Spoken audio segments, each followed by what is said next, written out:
There is a single activity that reduces the risk of developing dementia by 76%, not 10%, not 20%, 76. That number was published not in a wellness blog or a fitness magazine. It was published in the New England Journal of Medicine, one of the two most respected medical journals on earth. Most people who hear that number dismiss it. I need you to stay with me for the next 90 seconds, because I am going to give you the exact study, the exact mechanism, and the reason this number is more important for your brain after 60 than anything currently in your medicine cabinet.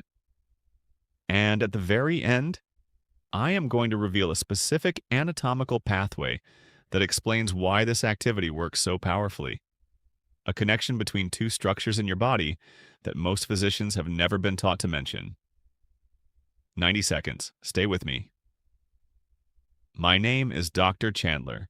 I specialize in gerontology, the neuroscience and biology of aging after 60, and the interventions that measurably change cognitive trajectory. The study I just referenced is real, named, and verifiable. In 2003, researcher Joe Verghese and colleagues at the Albert Einstein College of Medicine published a 21-year longitudinal study in the New England Journal of Medicine, tracking 469 adults, average age 75, examining which leisure activities reduced dementia incidence over 2 decades. Reading reduced dementia risk by 35%. Golf, no measurable protective effect. Bicycling, no measurable protective effect. Swimming, no measurable protective effect. And one activity stood apart from every other category tested. Dancing reduced dementia incidence by 76%, the single strongest protective effect of any activity measured in the study. More than twice the benefit of crossword puzzles. More than any physical exercise tested. Now, I am going to show you exactly why, starting with what happens inside your brain the moment you begin to move to music, and ending with a revelation about a structure in your inner ear that most people have never connected to Alzheimer's disease, but the neuroscience now confirms is one of the most powerful drivers of new neuron growth in the aging brain. Here is what the neuroscience confirms about what is happening inside an aging brain that is not receiving novel movement input. After 60, the brain's capacity for neuroplasticity, its ability to form new neural connections, begins declining at an accelerating rate. Research published in Neurobiology of Aging documented that this rate of decline is not linear. It steepens after 60, steepens further after 70. But here is the specific structure that matters most for dementia risk, and that most people have never thought about in this context.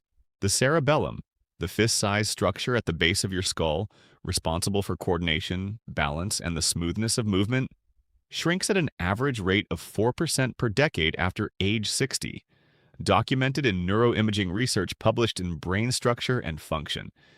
And the cerebellum does not simply control movement. Current neuroscience has confirmed its role in cognitive processing speed, attention switching, and emotional regulation. As the cerebellum shrinks because it is not being adequately trained, every cognitive function it supports becomes slower, less precise, and more vulnerable. The brain atrophies in the regions it does not use, and the activity that targets more brain regions simultaneously, with more cognitive demand, more novelty, more real-time adaptation than any other single activity a human being can perform, is the one most people have dismissed as something other people do. Let me show you the neuroscience. System 1. The brain, 6 regions. Firing simultaneously when you learn and execute a new dance movement. Not a familiar one, a genuinely new one. 6 distinct brain regions activate simultaneously. The basal ganglia, deep clusters of neurons at the brain's core, receive the motor sequence and begin encoding it into what neuroscientists call procedural memory. This is how a movement eventually becomes fluid rather than effortful. The cerebellum, which we just discussed, controls the smoothness and precision of the movement. Every fraction of a second, it is comparing your intended movement to your actual movement and issuing micro-corrections. This is the hardest cognitive work your cerebellum ever does. The motor cortex, the strip across the top of the brain that commands voluntary movement, coordinates the output of every muscle involved. The auditory cortex processes the rhythm, the tempo, the musical phrasing, and generates predictions about what comes next in the sound, creating a moment-to-moment anticipatory loop that keeps the entire neural system in an active, forward-looking state. The limbic system, your emotional center, processes the pleasure, the energy, the social dimension of movement. It releases dopamine. It activates the reward pathway. It tells your brain, do this again. And the prefrontal cortex, your executive planner, makes real-time decisions about what move comes next, adjusting for the music, for the space, for your body's position. No other activity tested in the neuroscience literature activates all six simultaneously. Not chess, not complex professional work, not any form of structured exercise. Here is the senior-specific detail that the Verghese study revealed, and most people have missed. Among the oldest participants, those over 75, the protective effect of dancing was actually stronger than in younger cohorts. The researchers hypothesized that this is because older brains have fewer redundant neural pathways available, meaning the multi-system demand of dancing produces a greater relative stimulus in an aging brain than in a younger one. Here is what to do today. 10 minutes, your living room, music you actually enjoy. One rule, try at least one movement you have not done before. The neurological benefit comes almost entirely from novelty. Once a movement becomes automatic, the brain stops building new connections around it. The learning is the medicine. Every new movement is a new neural pathway being laid. Stay with me, because System 2 reveals something about your spine that most Americans over 60 are doing to themselves every single day and don't know it. System 2. The spine, the silent disc, emergency after 60. Most people believe disc degeneration is caused by too much physical stress on the spine. The research says the opposite. Your intervertebral discs, the shock-absorbing cartilage pads between each vertebra, have no blood supply of their own. None.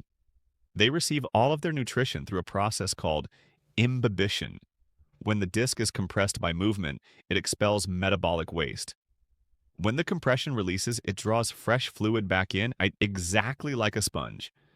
Move your spine regularly and your discs stay hydrated, nourished, and mechanically functional. Sit motionless for 8 to 10 hours, which is how most American adults spend their working lives. And your discs dehydrate progressively, stiffen, and begin to degrade. A study published in the Journal of Anatomy confirmed that disc hydration capacity declines by approximately 30% between the ages of 30 and 70, with the most clinically significant changes occurring after 60, when the cartilage end plates that regulate fluid exchange become progressively calcified. This is why disc herniations peak in the 50 seconds and 60 seconds rather than earlier. Not because older people move more, because they have moved progressively less for progressively longer, at precisely the time their disc can least afford the neglect. Research published in the European Spine Journal confirmed that rhythmic axial loading followed by unloading, the precise mechanical pattern of dance movement, produces superior disc nutrition compared to static stretching, walking, or sustained exercise at constant intensity. Here is what to do.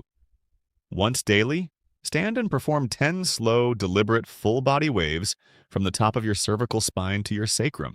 Imagine the movement traveling downward through each segment sequentially: neck, mid-back, lower back, pelvis. Hold nothing rigid. Let every level of the spine participate. This single movement simultaneously mobilizes all three spinal regions in one fluid sequence. System 3. The joints, the synovial fluid factory. Most people believe that movement wears joints out. The research says the opposite, and the mechanism is specific. Your joint cartilage has no blood supply. It is nourished entirely by synovial fluid, a viscous lubricating liquid produced by the synovial membrane lining the joint capsule. The production of this fluid is directly stimulated by joint loading. By movement. No movement. No synovial fluid production. cartilage dries, degrades. This is the actual mechanism of osteoarthritis in sedentary adults. Not inevitable aging, but predictable biological neglect. A study published in Osteoarthritis and Cartilage confirmed that adults who engaged in regular moderate rhythmic movement showed significantly greater synovial fluid volume and superior cartilage thickness in weight-bearing joints compared to sedentary controls of the same age. For seniors specifically, synovial membrane function declines with age, meaning the joint's self-lubrication system becomes less responsive to loading stimulus. The solution is not less movement. It is more frequent, gentler, rhythmically varied movement that keeps the membrane continuously engaged. The soft knee yield you see in Latin, Caribbean, and African dance traditions, where the knees never lock straight, where each step is absorbed with a gentle bend, is biomechanically ideal for long-term cartilage preservation. When the knee locks with each footfall, impact force travels directly into the articular cartilage. When the knee yields softly, that force is redirected into the quadriceps and calf muscles. The cartilage is spared. Here's what to do. Practice walking around your home with your knees never fully locking, maintaining a constant, slight, soft bend. Begin with 5 minutes. Build to your natural movement pattern. This single habit change redirects decades of impact away from your cartilage and toward your muscles, where it belongs. System 4. The chemistry. The antidepressant you don't need a prescription for when you move to rhythmic music, specifically when you are learning something new. Your brain simultaneously releases 3 biochemical compounds that most pharmaceutical antidepressants are designed to approximate. Dopamine, the neurotransmitter of motivation, reward, and forward momentum, the compound that makes you want to get up and do something again. Chronically low in depression, in Parkinson's disease, and in the cognitive fatigue that most seniors attribute to aging. Serotonin, the neurotransmitter of emotional stability and calm.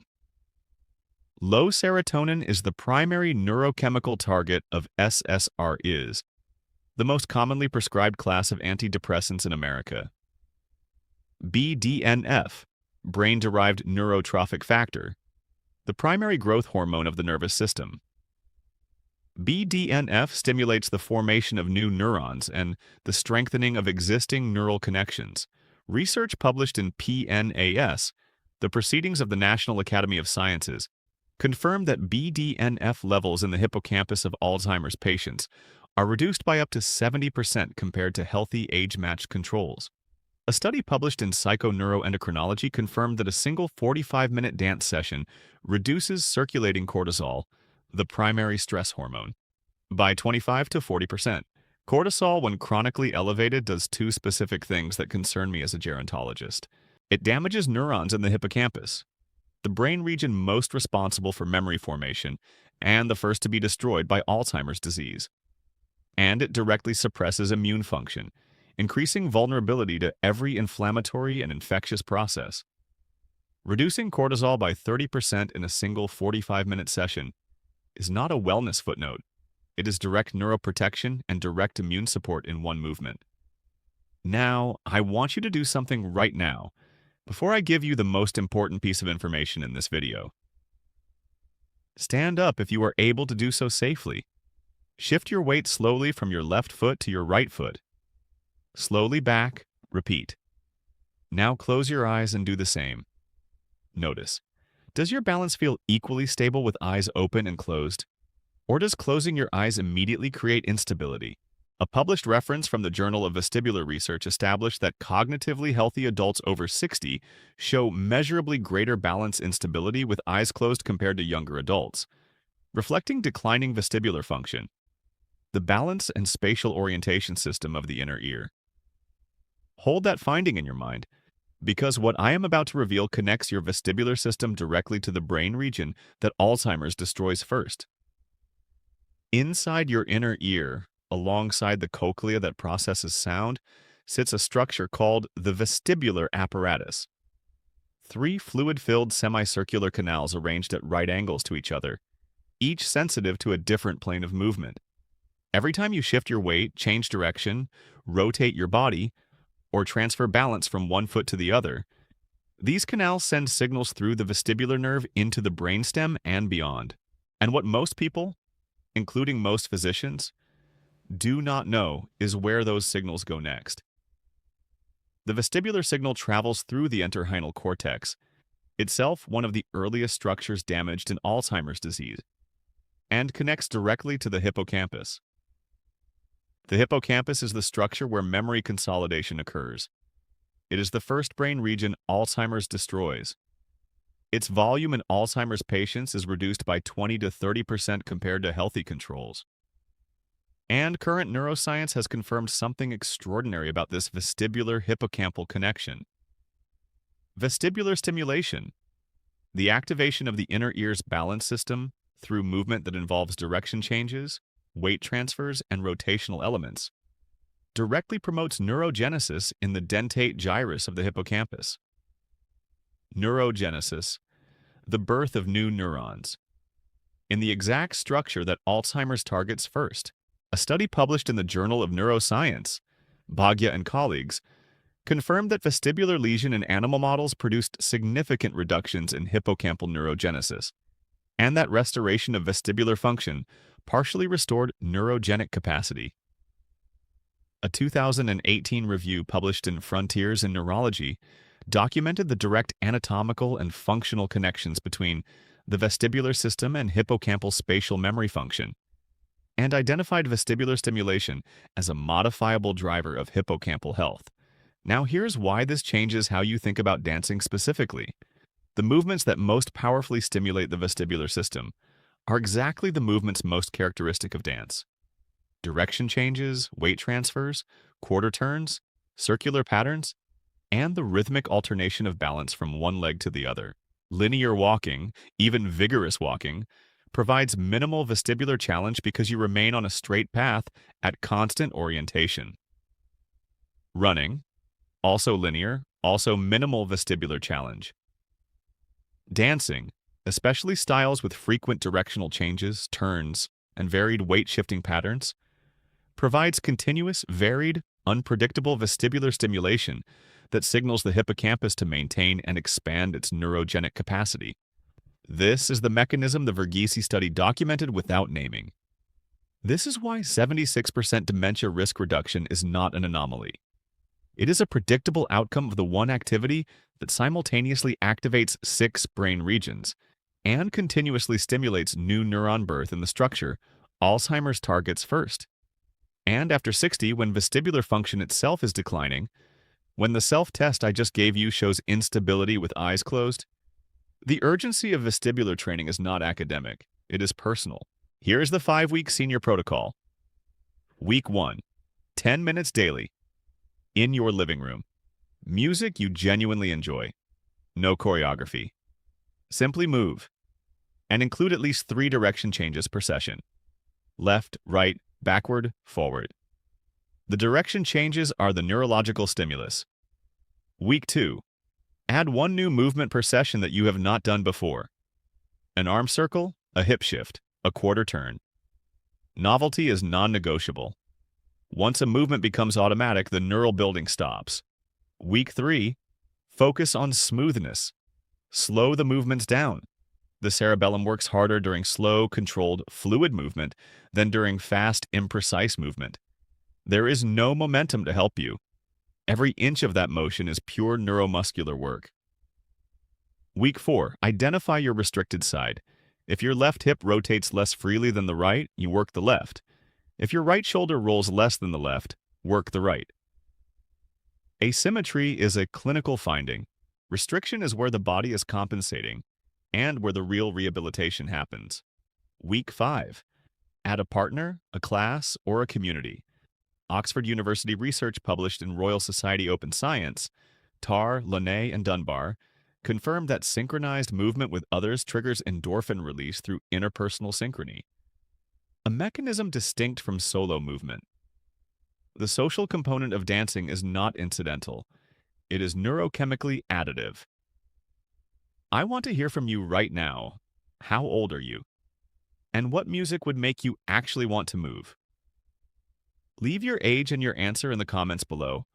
I read every single one, and this community tells me exactly what to build next. If someone you love is over 60 and their physician has never mentioned the Verghese study, the vestibular hippocampus connection, or the 76% figure, share this video with them today. This conversation should be happening in every primary care office in America. It isn't. So we are having it here.